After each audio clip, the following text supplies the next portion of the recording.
Have you ever felt like all the advancements we've made in science and technology have come with a little bit of what have we done? Oh, absolutely. Well, that's exactly what K A Marsh explores in their debut novel, Home to Roost. Interesting. And that's what we're diving into today. The book's themes, a bit about the author, and why this story might hit a little too close to home in today's world.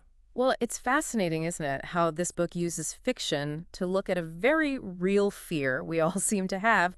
How far is too far when it comes to science? Exactly. And the blurb sets the stage with this Dr. Robert Priesman, a scientist dealing with the fallout from his work, even though he had good intentions. It's creams fall from grace, doesn't it? It does, yeah. And then there's this mysterious Project Moonlight, which, let's be honest, sounds a little creepy just by name. Yeah. What are your thoughts on Project Moonlight, based on the little we know? Well, the name itself is vague, right? It could be something positive, even pretty, but there's a sense of something more sinister. It's almost like a reminder that even with pure intentions, there can be unexpected consequences.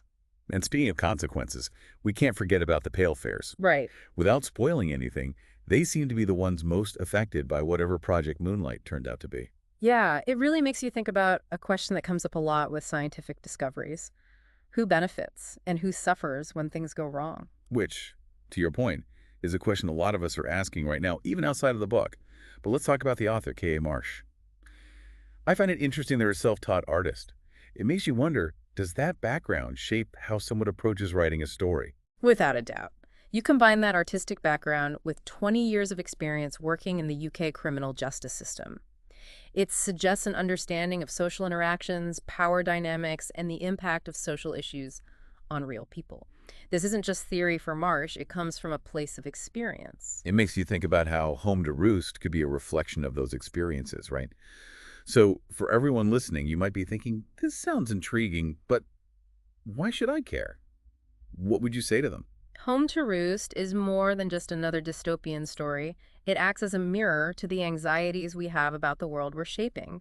It forces us to confront some unpleasant realities about ambition, relationships, and the choices we make when faced with scientific progress. It feels like one of those books that you finish and it just sticks with you. Oh, definitely. It makes you really think and maybe even have some thought-provoking discussions with others. Definitely. It really does make you examine your own morals and values.